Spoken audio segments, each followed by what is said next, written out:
one point, one of them said, "Why don't you just kill us and get it over with?" And the response of one of the communist Cubans who was torturing them said, "Oh no, we don't want to kill you and send you to heaven with God. No, we want you to curse Christ and come to hell with us all eternity." Wow. Now that explains what we're dealing with. We're dealing with such a hostility to God. Hostility to God. They hate God.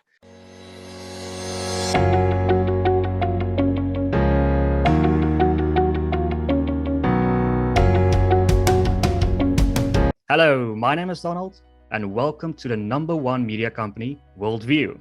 At WorldView, we explore everyone's perspectives on all things that can broaden our worldview. Today, we're talking with Dr. Peter Hammond. Since his conversion in 1977, the doctor has served persecuted churches and pioneered evangelical outreaches into Mozambique, Angola, Sudan, Rwanda, Congo, and Nigeria. He is the founder of organizations like the Frontline Fellowship, the Reformation Society, and many other Christian organizations. The doctor has written books such as Victorious Christians Who Changed the World and Slavery, Terrorism, and Islam. Doctor, welcome to the show. Thank you so much. It's a privilege to be with you. So, Doctor, you have a very intriguing bio, and I only read some of it. But to add to that, I've heard in interviews you have said that you have been stabbed, shot at, and beaten by mobs. Can you tell us some of those stories? Well, yes, I've been a missionary to war zones to persecute churches now for 39 years, so you can imagine some strange things happened during that time.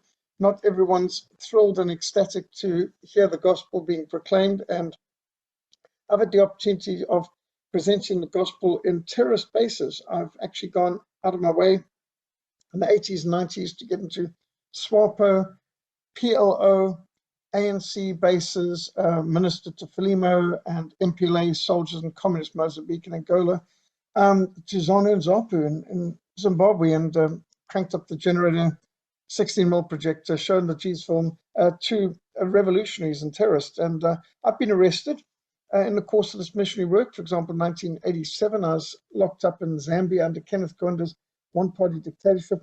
First in Livingston, arrested at Cousin Ferry, thrown into filthy, stinking disease factories of cells in Livingston, and then taken, handcuffed, shackled, hooded through to Lusaka from Livingston, where they're to be paraded through the streets and thrown to horrific, overcrowded prison, Lusaka Central Prison, which the British built for 80, but which the secular humanist, socialist humanist administration of Kenneth Kaunda in Zambia put 1,200 people in. And when Kenneth Kaunda was detained by the British, he had a cell to himself with bedding and bed and couch and gramophone and access to the library and desk and paper and pens and 3 cooked meals a day. When we were there under Kenneth Kaunda, who said he is a secular humanist, and so he believed in the goodness of man. Unlike his Calvinist parents, he did not believe in the sinfulness or depravity of man. He believed in the goodness of man. Well, we could see that because he put 60 to 65 prisoners in a cell where he was on his own, and we had no bedding, we had no plumbing, we had no electricity. It was one big stinking disease factory, and only one meal of starch a day without any implements to serve them on. No plates, no bowls, no spoons. I mean, just literally dished up into people's hands. A stinking disease factory indeed, where we were interrogated, tortured, abused, and all of that. So got to understand our secular humanist work. Just 2 years later, I was locked up in Mozambique, communist Mozambique, including Mashava security prison, and been under artillery fire and aerial bombardments, including in Sudan. And that's kind of like part of the job description of a missionary to persecuted churches and war zones in Africa. It's incredible that I find myself alive. I'm 61 years old. I've been doing this for 39 years, and God surprises one. So yes, there's quite a story in that. And in fact, right now, I'm just completing a book, A Frontline Behind Enemy Lines for Christ, which is just bringing to my remembrance more and more of God's mercies and answers to prayer and deliverances, and extraordinary when he opened prison doors, set captives free. Because the way I've lived my life, and I've been pretty reckless and sometimes pretty irresponsible, And I must say, I didn't expect to live this long, and God has been incredible as my strong fortress and deliverer, my shield and my protector. And we do not take any of that for granted, but it's a privilege to serve Christ. So, would you say that it's communists that have treated you the worst?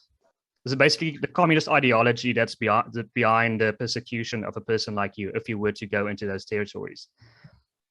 Without a shadow of a doubt. In fact, there's a lot of hostility to Christianity. So, for example, when I was locked up in Mashava security prison in Maputo, as I was dragged down the hall, they can't let you walk, they've got to drag you down the hall, and into a room that looked like it was set up for a hardware store. There was all kinds of tools around, and the leather chair that I was to sit in had straps for the feet and for the arms. You can sort of imagine. There's batteries in the corner with electric crocodile clips and wires. You understood they couldn't depend on electricity to charge you. They had to bring their own in. And the first words that this interrogator said to me is, "I am the devil." I said, "You're not the devil." He said, "Oh, I am the devil." He said, "I am not only a Marxist and a Leninist, I'm a Stalinist. I was trained in Czechoslovakia." So I responded and said, "Well, I'm a Christian." And the man spat out with such venom, "I hate Christians." And how do you respond to that? He then went into a tirade against the evils of Christianity. But then he stopped and he started to speak about how Jesus was the first communist. And he taught from each according to his ability to each according to his need. I thought it was a communist words. I don't remember that in the scripture. But anyway, he carried on with this. And when he finished, I said, "This doesn't seem very consistent. You hate Christians, and yet you say that Jesus Christ was the first communist.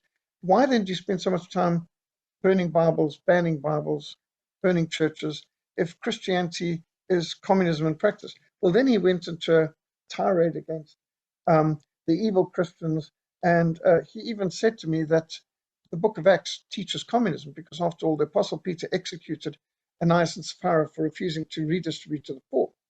I think you've misunderstood the passage, because in fact, in Acts, we read that the Apostle Peter said, "Was the money not your own? After you sold the property, you could have done with the money whatever you wanted. It was in your hand, it was yours. But why have you lied to the Holy Spirit? You have not lied to man, you've lied to God." I said, the issue in Acts is not Ananias and Sapphira not sharing, but with them lying and deceiving. I said, there's a world of difference between communist coercion, compulsory communist confiscation and coercion, and voluntary Christian generosity. There's a huge difference between saying what's mine is yours and sharing, and saying what's yours is mine and taking. And well, he gave another lecture on the value of communism and so on. So I gave him a lecture on Renaissance and the French Revolution and the Reformation. And then he went in a tirade against Margaret Thatcher and Thatcherism and Reagan. So I gave him a lecture on the failure of socialism and some of the achievements of Margaret Thatcher's private enterprise and so on. And it went back like this. We were swapping lectures, and I could see the clock on the wall. I'd been there 6 hours. And after swapping lectures with this Marxist for 6 hours, he declared the interview over, and I was sent back to the cell, slid my fingernails and everything else. And I can discuss politics and history all day. It's much more pleasant than being tortured. And but the hostility that you could get from these people, when I was locked up in Zambia under Kenneth Kagunda's regime back in 1987, at one point I was taken for 6 different interrogations. These were very intense, and getting smacked in the back of the head with rifle butts. He lost consciousness, and waking up being drowned in a bucket of water. Well, not only water, but very filthy, degrading stuff. Waterboarding. When they complain about Americans or British troops doing waterboarding, I often think, well, water would be nice, because we had far filthier things than that. But I saw in the corner of the room on the table my Bible, amongst other things. And I asked if I could get my Bible back in this. Zambian special branch officer pulled a red little booklet out of his pocket and said, "No, you can't have your Bible, but I'll let you have this." And he gave me a book of Mao's thoughts, Mao's little red book, in English. I flicked through a few pages and I said, "Mao Zedong didn't die for your sins, he cannot forgive your sins, and he didn't rise from the dead. Jesus is the way, the truth, and life. No one comes to the Father but by him. And handed it back to him. And you can imagine I've got some consequences for that too. So I've seen hostility to Christianity. But to really get an understanding of it, some Swapo people who had fallen into bad favor with their terrorist leaders ended up being tortured in terrorist camps up in Sorry, Angola. Doctor, just for context, so SWAPO is the current ruling party in Namibia, just for our That's viewers. correct. It stands for Southwest African People's Organization. SWAP was a communist terrorist organization that killed about 10,000 people, mostly through landmines and murders of civilians, mostly black Bambo civilians. A pretty horrific terrorist group. Well, these were some SWAPO terrorists who fell foul of their leaders, and so they were being tortured in one of their detention camps, re-education camps, and they were in a pit at the lowest level in the camp. All the filth and sewage of the camp flowed into their point, and they had bamboo planks and thorn bushes over the top so they couldn't get out. And of course, it was squalid, and people were dying in there of all kinds of things. And now and then they would be taken up one at a time and hung up and tortured and so on. So at one point, one of them cried out, now, this is a meal I'm having with these ex-swappers much later. And I said, at one point, one of them said, why don't you just kill us and get it over with? And the response of one of the communist Cubans who was torturing them said, oh no, we don't want to kill you and send you to heaven with God. No, we want you to curse Christ and come to hell with us for all eternity. Wow. Now that explains what we're dealing with. We're dealing with such a hostility to God. They hate God. And here's another example. Samora Machel, one of the last things he did, the Marxist dictator of Mozambique, he declared Mozambique the first truly atheistic country in Africa, 1975, killed hundreds of thousands of Christians, destroyed or confiscated 8,000 churches, 4,700 Catholic, 3,300 Protestant churches. He sent people to the concentration camps. He had at least 75,000 people publicly executed as counter-revolutionaries, reactionaries, black marketeers. Well, about a month before he died, about 40 days before he died, Samora Machel in Red Star Stadium in Maputo stood up and he said, I can prove to you God does not exist. Watch this. And he turned and he blasphemed the name of Jesus. He cursed God and he said, God, I challenge you. I dare you. Strike me dead. Kill me. Prove that you exist. Then he pulled out a stopwatch. He counts off the seconds, 50, 40, 30, 20, 10, 9, 8, 7, 6, 5, 4, 3. God is dead. I'm alive. The people clapped him and had to clap. He was the dictator of a one-party state. But 40 days later, his plane crashed in the Lubombo Mountains, bordering Mozambique and South Africa. He'd just been coming back from Zimbabwe, where he'd been planning the overthrow of Malawi, the Christian country under Hastings Bund at that stage, bordering Mozambique. And on board were the plans of this, which got translated, published. We helped publish them worldwide. And Malawi stayed free from communism as a result of the expose of that. But Samora Machel wasn't original. Vladimir Lenin did the same thing in Vienna. No, in Zurich, where he was in exile at Stopwatch Street and trying to prove that God doesn't exist. And it's a bit foolish too, because God is patient. God gives us longer than 60 seconds to repent. But this is the kind of hatred for God that you can see. If God doesn't exist, why do they spend so much time fighting him? If God doesn't exist, why do they hate him so much? Yeah, that's incredible, the hatred that you described. And I mean, you've mentioned a lot of atrocities. Probably the number one atrocity or genocide that a lot of people know in Africa is the Rwanda Genocide. I believe you've written a book about the Rwandan Genocide. Can you tell our viewers what happened there? Because many are drawing now comparisons between South Africa and Rwanda, and we might one day see a Rwanda and South Africa. So what happened in Rwanda? Yes, 1994. The Rwandan genocide was very well planned by the majority party. Rwanda used to be part of German East Africa, part of Tanganyika, and but after First World War, the Versailles Treaty gave Rwanda and Burundi as part of Germany's territory to Belgium and Congo. So they were then led by the Belgians. Well, the Belgians decided to leave in 1960 and just abandoned them.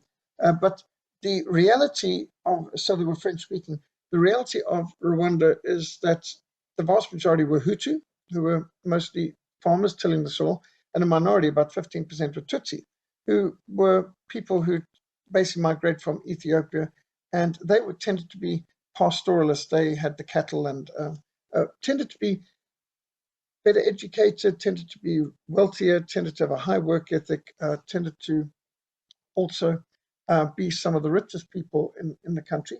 And in fact, the kings of Rwanda tended to come from the Tutsi background. So there was a bit of a tribal dimension to it, which was exploited.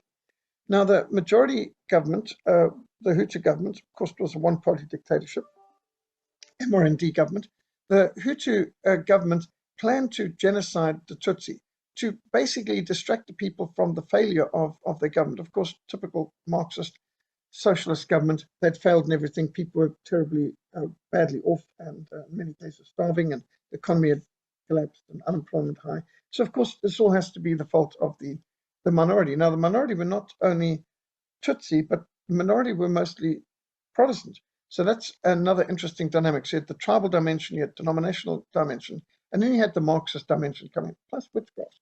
A lot of the Hutus were, while they were nominally Catholic, many were actually into witchcraft as well. So you had the syncretism, and then you had Marxism, and then Gaddafi's Libya and France were aiding the Hutu mass murdering government in their plans, shockingly. And all this comes out in my book, Holocaust in Rwanda. So in 1994, they were planning a genocide, and they knew they needed something to distract people. So they planned a genocide to coincide with South Africa's first one-man, one-vote multiracial elections in South Africa, the Mandela elections of 94. Because they knew that the world media would be totally focused in South Africa, and they could do whatever they wanted in Rwanda without anyone noticing, at least for a few months. Now, the United Nations had been in Rwanda for a few years, helping as peacekeepers, apparently, to keep things calm, and they'd gone around, they'd disarmed the people. So that was another dynamic that made the genocide possible. They'd disarmed the people, they'd taken the guns out of the hands of people, so now only the government had weapons. And then the MRND government, the Hutu government, the one-party dictatorship, they imported 1 million machetes, pangas, from China. So these red Chinese pangas were there. And in fact, the head of the United Nations peacekeeping force, UNAMIR, General Romeo Dallaire, who was the Canadian general in charge of the peacekeeping operation, although he was under the control of Boutros Ghali as General Secretary, and Kofi Annan as head of the Security Council, who actually gave him his orders. So he informed them that he was going to raid this warehouse where 1 million machetes had landed from Red China, because he knew the plans of genocide. And he was expressly ordered by Kofi Annan not to intervene, not to take these machetes before they were distributed throughout the country, which is why would you prevent? And you've got to read the book Shake Hands with the Devil by Romeo Dallaire. I mean, this man is a humanist. He was a globalist. He believed in the United Nations. He really, really, really believed the United Nations was there for world peace, to protect the people and so on. And so he had shattered when he lived through this. He didn't get the weapons. He didn't get the ammunition. He didn't get the supplies. He didn't get the food. He didn't get anything that he needed. And how Kofi Annan basically made sure that his mission failed in every which way, and then ordered him to abandon the people who had come to the UN bases for protection. So it's a terrible indictment on the United Nations to read Shake Hands with the Devil, which is also made into a film too. So in Rwanda, it was a false flag operation. They shot down the aircraft of the president. Now, it's been proven without a shadow of a doubt that it was the Rwandese themselves, in fact, the presidential guard, who shot down their own president's plane as it came over the grounds of the presidential palace, and blamed the Tutsi, who didn't have the means for it. It was a French-supplied heat-seeking rocket fired from the grounds of the presidential palace. There's no doubt at all it was an own goal, and it was deliberate. It was a false flag. They killed their own president, who, by the way, was one of the architects of the genocide. Just shows how they don't even respect their own leader.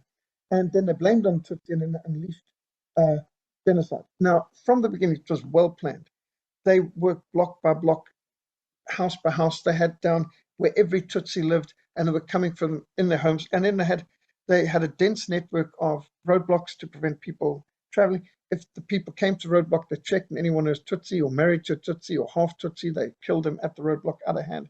And then they went house to house, systematically destroying them. Now, many of the people in Rwanda, once the genocide began, they fled to places that they thought would be safe: hospitals, churches, and schools, which is what the Tutsi anticipated, the Hutus anticipated. When the Tutsi fled to these places, they were surrounded and then they were massacred at those central locations. Most of the people died in churches and schools and also hospitals. And it was horrific. And the United Nations was standing by doing nothing. And they wanted to get involved. I mean, to be fair, the Belgian contingent and General Romeo Dallaire and others were highly motivated to intervene, but they were stopped and frustrated at every single point, not only by Kofi Annan and Boutros Boutros-Ghali, but even by Bill Clinton's State Department, who were undermining every single attempt of the Security Council to do anything. And it was absolutely disgusting. So I've exposed all this in my book, Holocaust Rwanda. I walked in churches filled with corpses. I'm talking about 1,200 corpses in a single church building. For example, at Natarama Church, I've got pictures of that. Wow. So you were there while this happened? I was there shortly after it happened. I was not there during the genocide, no. I spoke to survivors afterwards. I came, in fact, during the genocide, I don't think anyone was able to get in either. So I got there afterwards. The bodies hadn't even been buried yet. It was still, I mean, the church, the corpse was still piled up. Then there's piles of skulls outside the church. It was horrific. So I interviewed survivors.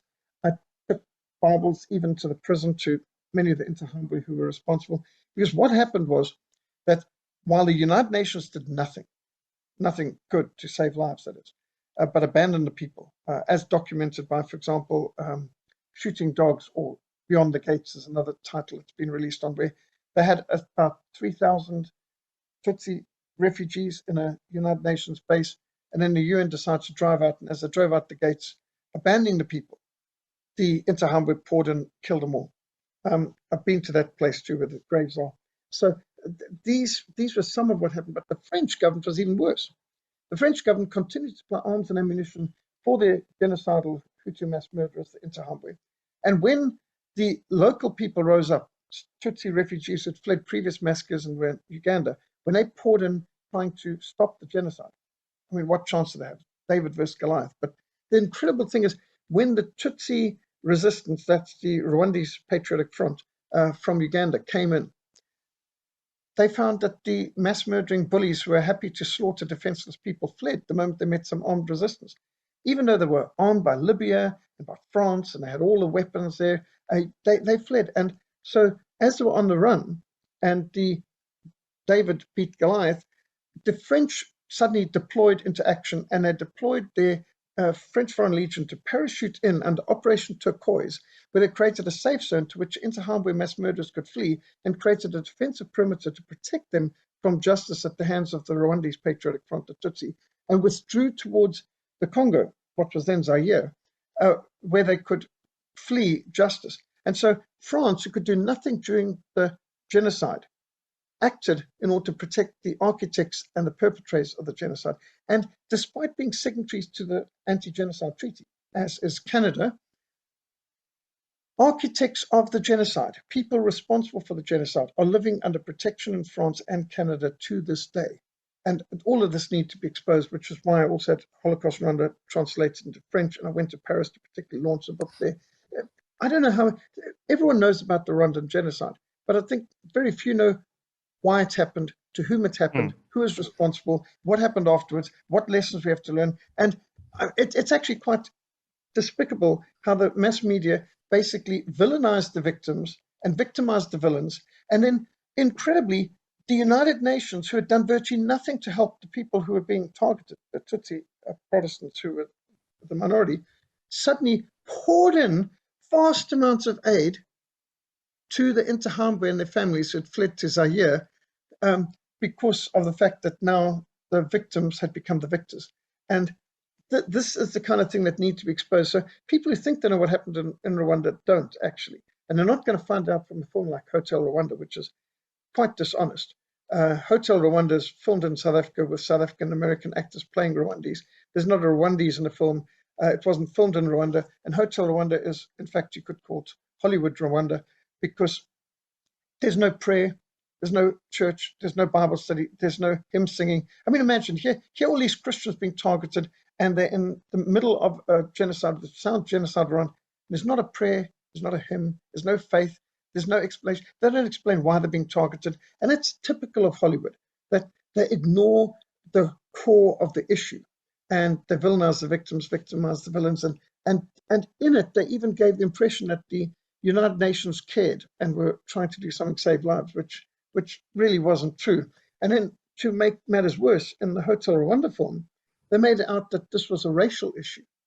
And so at one point, the character who's playing, I think it was Nick Nolte, playing the United Nations colonel, and he says that the United Nations aren't helping because you're black. And in fact, that's just not true, because considering it was an African General Secretary, Boutros Ghali, it was an African head of the Security Council, Kofi Annan, and the reason why they weren't helping them isn't because they're Africans, but just because they were Christians, Protestants in particular. At the very same time, 1993 into 94, the UN was seeking to help black people in Somalia, but they were Muslim. The issue wasn't that they were black or African. The issue was that they were Christian. That was the issue. And for Hotel Rwanda or Hollywood Rwanda to have twisted it into some kind of white anti-black racism is such garbage. To twist this, like, it was so dishonest. So that's the worst film made on Rwanda. Far more honest to see something like Shooting Dogs or Beyond the Gates or the Shake Hands with the Devil films. Those are more honest portrayals of what happened in Rwanda, but even they don't really get to the grip of it, which is why I had to produce this book, Holocaust in Rwanda, which I must say, I was the sickest I've ever been in my life when I came out of Rwanda. Plagues of rats, rats as big as cats, Kigali hospital just filled with corpses, horrific. So to connect it with South Africa, as you said. So in the run-up to the Rwandan genocide, the government was demonizing the Tutsi minority, calling them Inyenzis, cockroaches, foreign invaders, and things like this. And they were dehumanizing them. And even the term Interahamwe, it's those who work. And then even the term work came to be a euphemism for mass murder. And clearing the bush, or clearing an area, became a euphemism for murdering everybody of Tutsi descent, the ethnic cleansing. Now, they had songs against the Tutsi. They came out with new 10 commandments, which included, everything, how they had to hate the Tutsi. And the whole media was involved in promoting a hostility towards the Tutsi minority. Now, I do see this in South Africa. Laws and prejudice, there's about 140 different laws in South Africa that are anti-white, racial quotas, affirmative action, broad-based black economic empowerment. Almost anywhere in the world, affirmative action is to protect minorities against majorities, but not in South Africa and Zimbabwe. Here, affirmative action is designed to protect, or rather give privileges to the majority and to take away protections from the minority. So in the talk of expropriation without compensation and the demonizing of whites and white farmers and the terrorism of white farmers, I see a lot of similarities. Now, some years ago, I was, now I'm talking about 1999, we were heading into the second multiracial elections in South Africa back in 1999, and I was invited to a major political event at the Kelvin Grove, a club in Newlands. And there was members of different political parties speaking, and the ANC member there who was presenting the ANC's position, he says, when Nelson Mandela dies, we're going to kill you whites like flies. So I'm surrounded by a lot of English liberal Southern Suburbs characters who seem fairly intimidated by this, but I said to him, you mean like in Rwanda? He said, yes, just like in Rwanda. And I said, did you see how that worked out? He kind of hesitated and said, the victims became the victors. David beat Goliath. The Hutu were thrown out, and they lost all moral respectability to govern. And so now you've got minority government in Rwanda because the majority disgraced themselves so that nobody objects anymore to the fact that the minority are running Rwanda to protect the whole country from the genocidal lunatics of the MRND who unleashed this on the population. I said, and you know, the Tutsi has no history of being great fighters. They didn't have any major heritage of combat, and yet they still managed to beat the armed forces of the MRND one-party dictatorship. I said, what do you think is going to happen in South Africa? You know how the Boers in South Africa have a tremendous heritage going back centuries of successful fighting. In fact, in South Africa, you've got hundreds of thousands of veterans of the Southern Defence Force who fought a real war on the border against Cuban colonials and others and won. And I said, you may be able to start, but what do you think is going to happen once you get going? I said, I think if you look at Rwanda, you should stop and question whether you really want to go down this road, because you can't always predict what's the next result's going to be. And this could boomerang on you all in a way like it has. That's fascinating perspective, that it can actually, yeah, like you said, it can boomerang back against you. I mean, like in Rwanda, it didn't work well for the people who committed the genocide. But also, I think, I mean, and I have been to Rwanda, and it's amazing to go to the museums and the memorials. It's, yeah, well, frightening, probably the best word. But it's also, I think, pertinent to say that that genocide was really planned. Like, things are bad in South Africa, but in comparison, that genocide came, like, the propaganda, I think, started in the early 80s. So it was quite a period when that genocide was planned, and we're not quite there yet, if I'm not mistaken. I don't know that we can say that we're not quite there yet. I think that there are many in this country, including the Julius Malemas of this world, who've been talking openly, inciting for kill the farmer, kill the Boer, shoot to kill, shoot to kill, bow, bow, bow, bow. I mean, this is their songs. Actually, you can Google this and watch Julius Malema sing this sort of thing. And of course, there's been a lot of hideous tortures and terrorism of farmers in this country. So we've had the hostility, we've had the violence, and I think there's many times they would like to have gone this way. Remember, they were saying when Mandela dies, we're going to kill you whites like flies. In 2013, Mandela did die. And there was, I think, on many a time, they would like to, but for whatever reason, they've been held back.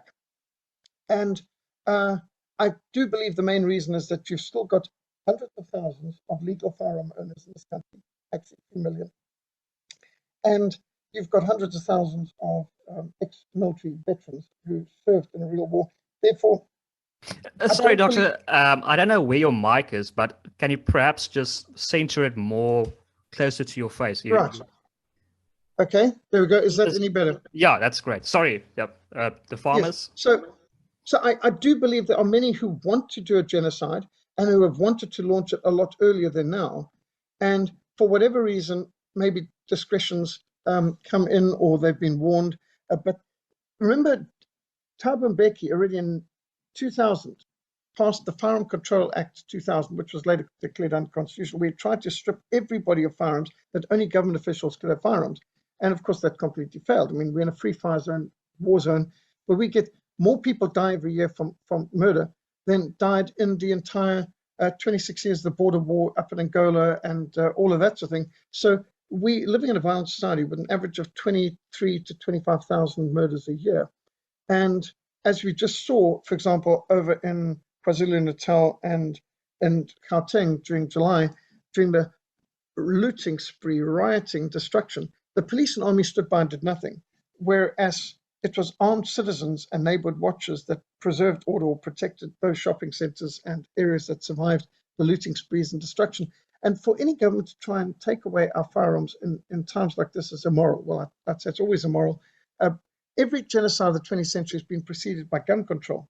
I would say if Thabo Mbeki had succeeded in disarming South Africans, we would have seen a Rwandan genocide in this country already.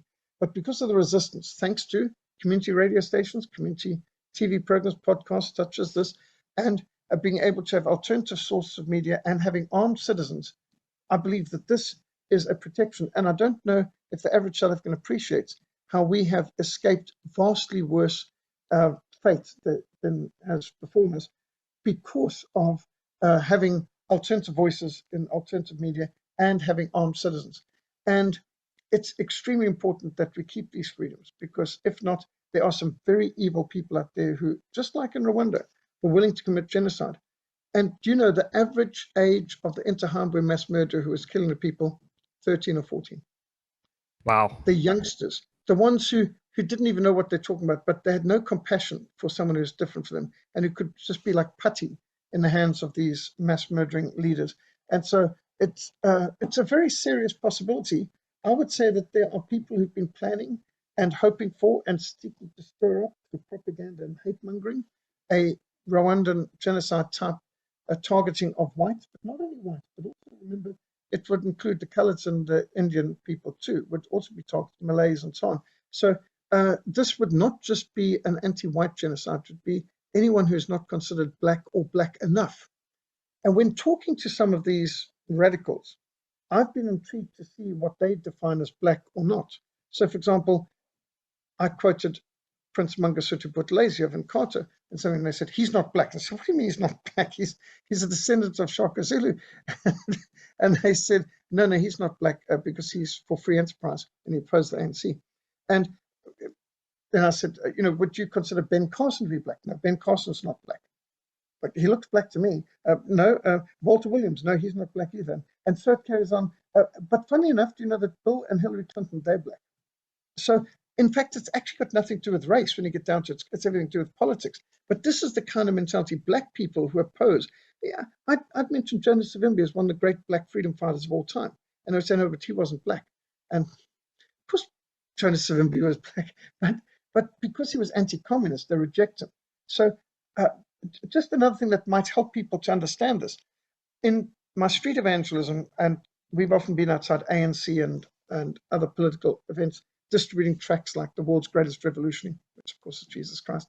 And I've got pictures of the Marx, Lenin, Engels, Mao on the track, but it points out they're not real revolutionaries, they're fakes. The real revolution is Jesus Christ. He can revolutionize your life in a most positive way. So during these evangelistic events, I would be speaking to these ANCs and Southern Communist parties, and I heard the slogan again and again, the people shall govern. I said, well, I'm one of the people too. And they said, no, you're not one of the people. What do you mean I'm not one of the people? You're not a people. I'm not a people? No, you're not a people. Well, who are the people? The people are members of the party. And so literally, when they say the people shall govern, in discussing with the Communist Party people, when they say the people, they don't mean people like you and I. They don't mean people like Prince Mangosuthu Buthelezi or Jonas Savimbi. No, they mean members of the Communist Party.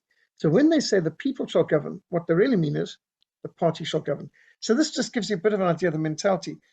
And in Rwanda, they dehumanized the targets because Tutsi Protestants, they were not people. They were Inyensis, they were cockroaches. And you can hear the kind of terms they use for us here. So I think there's a lot of parallels that we need to learn from.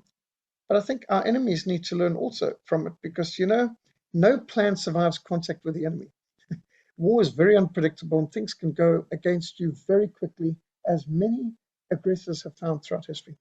And to add to your point, Julius Malema likes to say not white people, but whiteness. And obviously you can say whiteness, that black guy has a problem with whiteness, we have to get rid of him, like Prince Buthelezi. But it seems like many of these problems we see in Africa is because of colonial borders. I think that was also a problem in Rwanda. And I believe you were involved in the South Sudan secession. What happened in South Sudan? Because I think there's a lot of parallels there and what's happening in the Western Cape at the moment with Cape secession. Yes. I've been involved in Sudan since 1995. I've personally completed 27 missions, sometimes up to a month or more in duration, taken about 1,000 public meetings inside Sudan, church services, seminars, conferences, school assemblies, and so on. And in the last 26 years, we have taken in 970,000 Bibles and Christian books into Sudan in 26 different languages.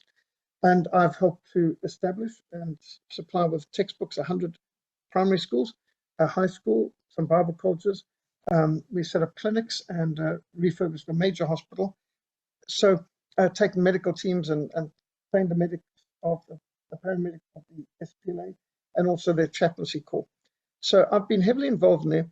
And right from the start, I started discussing with the leadership of the SPLA, Colonel John Garang, who was the leader, founder of SPLA, and his number 2, Commander Salva Kiir, that in fact the only hope for South Sudan for long-standing peace and freedom would be independence. They said, but that's not possible because no country in Africa has been recognized internationally who's changed the borders of the Berlin Conference of 1884 to 1885, which seems bizarre because there was no African present at the Berlin Conference of 1884 to 1885. And to be fair, the Berlin Conference was called, in one sense, to get rid of slavery in Africa, to end the Islamic slavery, to end the intertribal genocides and slavery. But still, obviously, colonial, political, and other things came to play as well. But they drew boundaries without regard to the ethno-linguistic realities on the ground. Many times it's a latitude or longitude or a river. And of course, countries can live on both sides of a river. Just think of the Danube or the Rhine or the Mississippi or the Orange River. So rivers aren't always boundaries. Sometimes there's the same community on both sides of the river. So just take, for example, the Vambo people. Half of the Vambo people live in Namibia. Half live in Angola. Half of the Vambo people speak Afrikaans, the other half speak Portuguese. Half of the Vambo people drive on the left-hand side of the road, half drive on the right-hand side of the road, and in different time zones, even though they're north and south of one another. Half of the Shangaan live in Mozambique, the other half live in South Africa, and so on. And then you can go up to the Chichewa people. The Chichewa people are spread across Malawi, Mozambique, and Zambia. And how on earth are they not their own country? Well, the colonial boundaries didn't consider ethno-linguistic reality. So Africa's borders don't make much sense in terms of ethno-linguistic. And this is why so many wars have taken place in Africa. Just take the hideous Biafran War, where millions of people died between 1967 and 1970 in Nigeria. Again, it was because the Christian Igbos were being oppressed by the Muslim Hausa in the north, and tremendous bloodshed. Well, Sudan's the same sort of thing. So when the British left Sudan, 1955, end of 1955, the local people and the missionaries pleaded with the British, please don't make South Sudan, the black Christians and animists of South Sudan, part of Islamic Sudan. They're culturally different, they're racially different, they're religiously different, they have different alphabet, they have different calendar. Make them part of Uganda, make them part of Kenya, make them independent country of Equatoria, anything, but don't put them in Islamic Sudan. The Muslim North has used Equatoria as a place for looting and for slave raids for centuries, and it's not going to be good. And for whatever reason, Britain just decided to leave it in the unitary state, and instantly, in 1st of January 1956, as the British left and the South Sudanese at the strike of midnight became independent, the Arabs started to treat South Sudan as their colony. Out of the first 800 leaders in South Sudan, only 2 weren't Arabs. And so, as the people in South Sudan said, this is the last war of decolonization in Africa.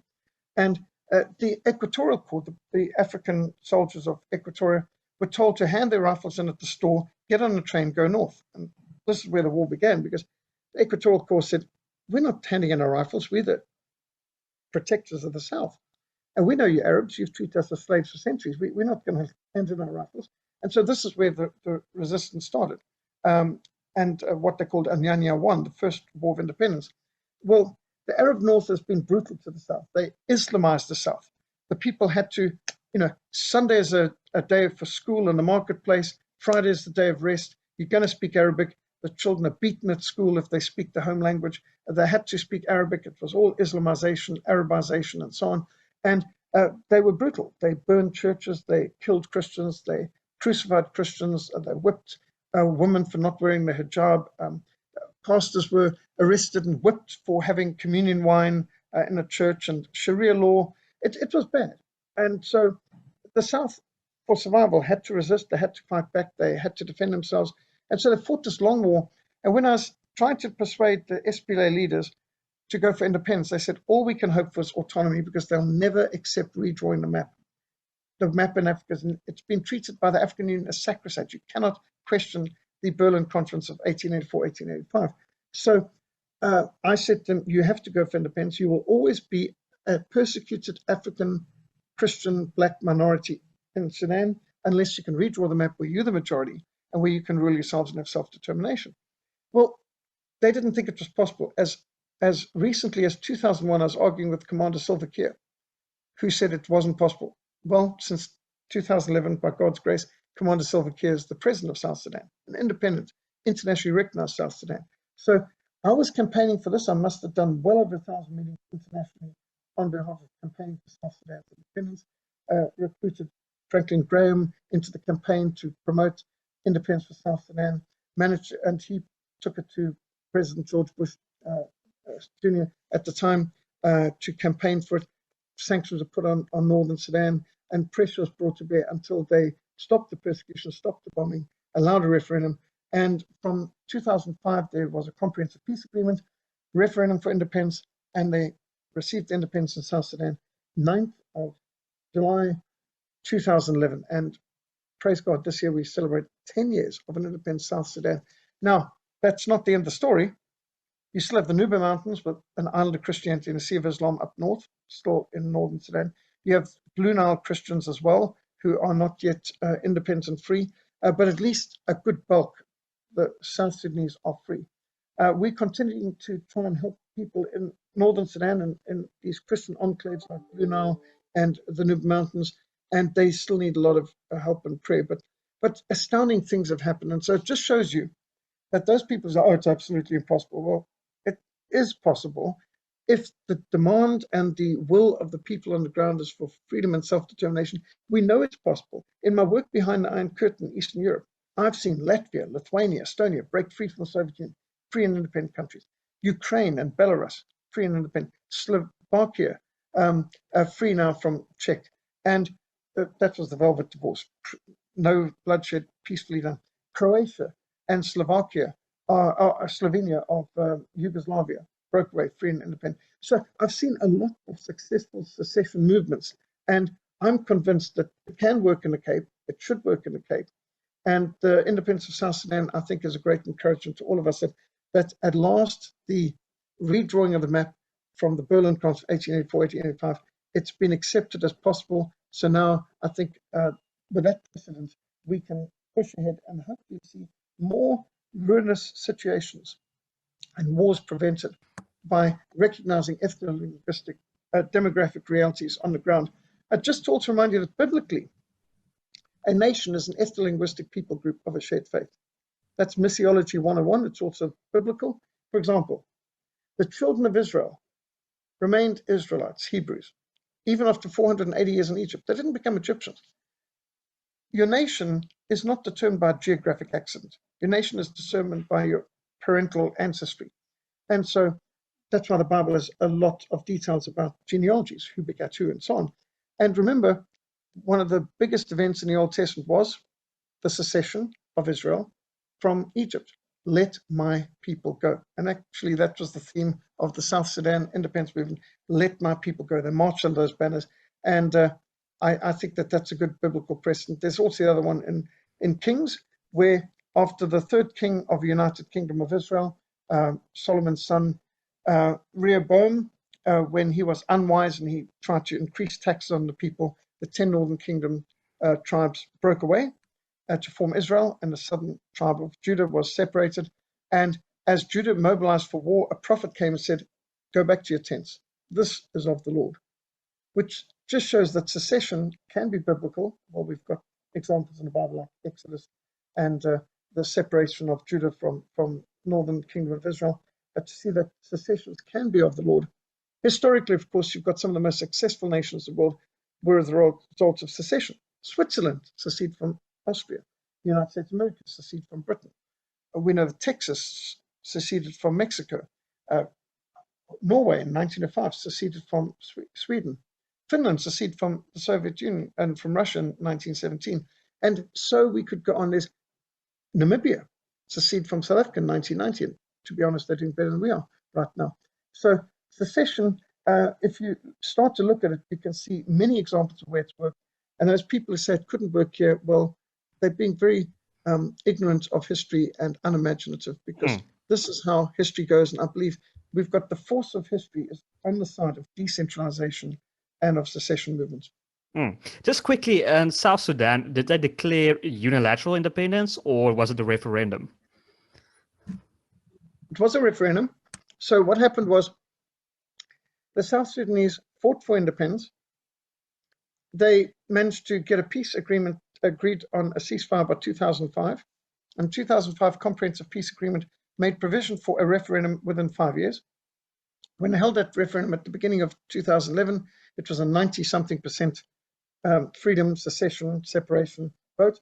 And then within 6 months, they had the independence celebration. That was internationally recognized, it was legal. And even the president of Sudan came for the celebrations. It was fully recognized.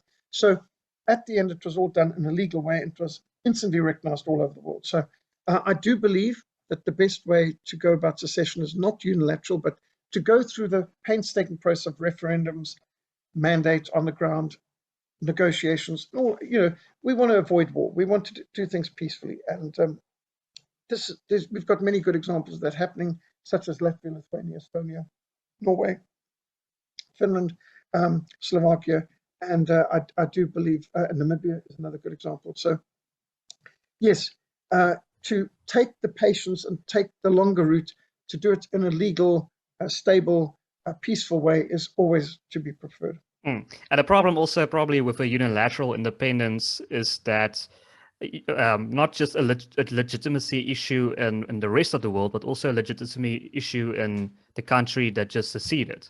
So the people might not believe in this new country. Yes, one wants to do this in a very stable way. And so progressively, discussion, iron sharpens iron, open discussion, what's the best form, how do we want to be run? And of course, you want to set in safeguards to protect yourselves from the kind of abuses that we are trying to secede from. We don't want more of the same, where, say, for example, we seceded from South Africa, but we continued with the same kind of policies, economic and political, which created this debacle without the checks and balances to prevent the corruption that's led to the failures of Eskom and Telkom and SA and everything else. We've got to have laws set in place, and that needs negotiation, discussion, and stable. Also, we want to follow in examples of excellence, like Switzerland and Singapore. We don't want to follow in footsteps of failure, like socialist countries and centralized totalitarian countries around the world. So, yes, I do believe it's so important that we discuss these things, which is why I launched the Cape Independence Forum, to get the different parties and groups, movements together, that we can be discussing not only how to achieve independence, but what follows afterwards. So important that we lay good, solid foundations for the future. And on that note, I've had Des Palm, the leader of Cape Exit, twice on this show, and he made a very interesting comment where he said that you have said that we shouldn't be surprised if the ANC just gives us the Western Cape. Okay, can you elaborate on that? Why do you think that may be the case? Well, bear in mind that the Cape has been a pain in the neck to the ANC for a long time. And despite their attempts for the last 27 years to change the demographics by busing in people from the Eastern Cape into the Cape, they still have never managed to get a majority of the people in the Western Cape to vote for them. And the ANC has most of the opposition tends to come from this area. If they were to accept the secession of the Western Cape, they would lose a lot of the resistance and pains and opposition that they're receiving right now. So it might be in their attitude a good riddance attitude. Just like when California is threatened to secede from the United States, a lot of the rest of America says, oh, please. So I think that looking at it from the leftist perspective, a lot of them despise the Cape, hate the Cape. You take a person like Thabo Mbeki, although he had a magnificent mansion at Grootersdorp Estate where he could have stayed, he apparently never really spent the night there. If he had to speak in Parliament, he'd fly down, fly back the same day. Sorry, Doctor, the microphone again, please. I'm not too sure what's happened or changed. I just think you need to be centered. Okay, there we go. Let's get myself a bit more centered. Sorry, it's just your voice completely disappears. No, it's fine. So Thabo Mbeki and his house? Yes, Thabo Mbeki, he didn't even want to stay in Grootersdorp, the presidential mansion in the Cape. He didn't want to spend the night here. Apparently, in his time in office, the only time he came to Cape was when he had to make a speech in Parliament, and he turned around the same day and flew right back. So plainly, I think there's a lot of leaders in ANC who They might tolerate the Cape, but I think many of them would secretly very much like to be rid of us. Isn't that sort of, I believe that happened in Brexit as well. There's a lot of Europeans who said, okay, this happened. This is actually better for us. It's great that the United Kingdom is out of here because they were against this from the euro. They didn't join the euro as well. That's true. So it can definitely be a good riddance. So, you hear a lot of people saying, oh, but the ANC would never allow it. Well, but the Constitution doesn't specifically, well, it does allow for self-determination, but forget all that. Do you think Britain had some secession clause that the United States could appeal to? Do you think Austria had a secession clause that Switzerland could appeal to, or that Latvia, Lithuania could appeal to the Soviet Union? These things are not determined by the oppressors. The people on the ground who want to exercise self-determination need to do so. And self-determination is not determined by the people who are the problem. It's determined by those who would like the solution. And it's a little strange. The amount of people go, no, they'd never allow it. Well, you could say that for every country where it's happened. And Sudan didn't have any constitutional provisions specifically that South Sudan could go free. But when the referendum was made clear, when the people expressed their will of self-determination, when international public pressure was such as it was, the time came when they accepted it. And I think there were a few carrots offered too, like if you want sanctions lifted off you and some economic trade, then you better let them go. And of course, that sort of thing does help. So we need some friends overseas to speak up for us, but the Cape's got a lot of friends. A lot of people in the Cape have got relatives all over the world. A lot of people from overseas have holiday homes here. Many travel here. Many film companies come and do their film shoots in the Cape. I think the Cape has got a lot going for it, and many people would prefer to see us as a free and independent Cape. This is why France tolerates Monaco, for example. It's a small enclave of France. Many people say, well, shouldn't it be part of France? Well, it isn't. And San Marino is separate from Spain and France as well. And you could carry on with other little places. I mean, the Vatican is its own little country. Liechtenstein is a very small country between Austria and Switzerland. Luxembourg between Belgium, France, and Germany. There's no reason why you need to choose in terms of size. But the Western Cape has a bigger economy and a bigger population than Namibia. We're about the same size as England, and we are bigger than Switzerland, more than twice the size of Switzerland. But none of that's so important because Singapore is a great country, even though it's small. So those people who speak against secession normally haven't looked into the history of it or into the viability of it today. I believe the Western Cape would be phenomenally successful on many different levels, including the fact that if we could adopt a free market platform, which is basically providing the Cape with a tax haven, if we can be a tax haven like Singapore or Hong Kong, we would bring in vast amounts of investors, job creators, tourists, and many people are just looking for a tax haven. And that would solve the unemployment problem and a whole lot of problems if we were a tax haven. So right now we're paying huge amounts of tax, colossal amount. Most of the petrol we pay is tax. And most of what the Cape spends in taxes doesn't come back to the Cape. In fact, if every rand we put into taxes, we get about 8 cents back. And most of that's misspent anyway. Economists such as Stephen Mitford Goodson, who was once director of the Southern Reserve Bank, Stephen Mitford Goodson has said that what we need is TEAL, Total Economic Activity Levy, of 1% or less. Abolish sales tax, VAT, GST, income tax, abolish it all. Replace it with a 1% or less. In fact, Cape Exit has had economists look at that. Actually, all we need is about 0.5%. Who wouldn't mind replacing our present taxation with 0.5% of every economic transaction done through a bank and electronic transfer? And that would be sufficient for everything that government needs to do. Yeah, no, absolutely. We definitely, and if we want to do it right, we have to get the right principles if the Western Cape were to secede, like you said, a teal system. But if it seems like the DA, there's a lot of pressure on the DA to hold a referendum within the next 2 years. Do you think if a referendum were held within the next 2 years, that the Leave vote will win? Yes, I don't doubt it. I think this is an idea whose time has come. I've always believed in decentralization. I've been a supporter of secession for a very long time. But in recent years, it's become crystal clear that it's no longer a matter of choice. It's now a matter of survival. With the central government effectively heading towards being a failed state, not even able to keep the lights on and so on. With expropriation without compensation, which is absolutely catastrophic plan, with the total failure of government, not just in the intelligence community, failing to warn about the upcoming, the attempts in July the 9th onwards, insurrection, destruction, terrorism, looting spree, but the police and army being ordered to stand back and do nothing, and people being left, what are we paying taxes for? Why do we have a government if they can't even protect us from the most basic threats like rampaging, looting of shopping centers and so on, and neighborhoods? So on many levels, you are being reminded of the fact that you either go down with the SA Titanic or you launch out in an independent, free Cape of Good Hope. That's where I think we are. I do believe it'll succeed. Now, there are many people today who haven't thought of it, who haven't heard the side of it, because there's not a lot of money being put into billboards and educational and film documentaries yet. This is still quite, but that we've already reached almost majority in the Cape, according to professional polls like the Cape Independence Action Group commissioned. I believe the moment we start to discuss it and people think about it and they start to look at the pros and the cons, I think there will be an overwhelming yes in the Western Cape.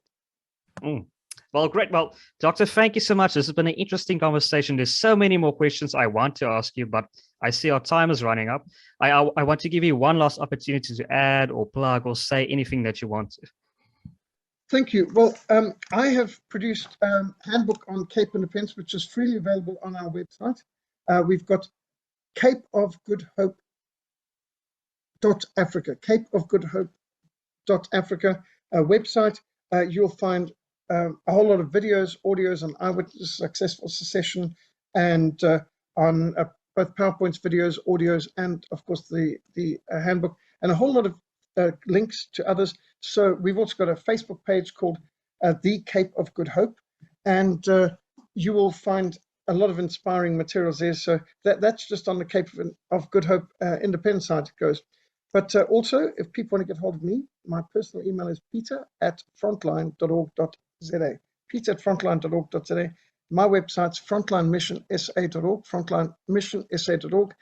If anyone's interested in reading about the history of independence South Sudan, I've written the book Faith Under Fire in Sudan, and that's gone through 3 editions, and the latest coming in 2010 as South Sudan was about to get its independence. So it takes them through the whole incredible story of South Sudan winning its independence. I think it's a very inspiring story. So thank you so much for this opportunity, and I hope to hear from some of our listeners. Absolutely, and thank you so much for your time. But to our viewers, if you've made it this far, you most certainly enjoyed the content.